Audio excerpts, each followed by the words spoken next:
Aujourd'hui, c'est l'inauguration de la résidence Elaya réalisée par FDI Habitat, le SH d'FDI Sassicap et FDI Group. C'est 65 logements qui se répartissent pour 56 logements en locatif social, plus PLAI, PLS, et 9 logements en PSLA, location-accession, avec 3 commerces, 70 places de parking, 70 places de stationnement. C'est un investissement global pour FDI Habitat qui est de 8,5 millions, un peu plus de 8,5 millions d'euros hors taxes.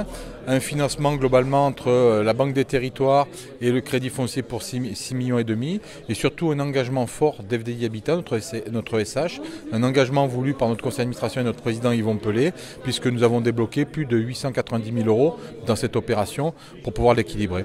C'est le symbole d'une ville qui vit, il y a des quartiers qui vieillissent, il faut donc les rénover, les réhabiliter.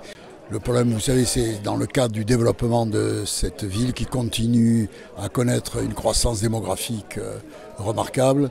On est à de l'ordre de 5-6 000 habitants par an sur la métropole, vous multipliez ça pour 5, ça fait 30 000 habitants qu'il faut loger.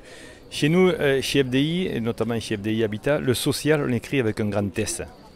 Nous, il y a deux personnes très importantes dans notre stratégie. Il y a le concepteur, c'est la collectivité, qui est au départ un projet, avec qui on travaille main dans la main, dans la réalisation. Et ensuite, c'est le locataire. Parce que pour nous, le locataire est la personne la plus importante dans la dernière étape. Puisqu'on s'est attaqué à ce quartier depuis 2007. Et je crois qu'on arrive presque au bout, mais on en a encore pour 4 ou 5 ans avant de terminer.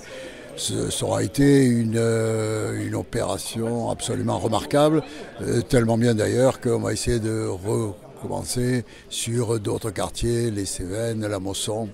Ce travail ici de terrain, ici au Petit Bar, ce travail d'échange de proximité, eh bien ici il est totalement vérifié et nous sommes prêts à y revenir quand il le faudra.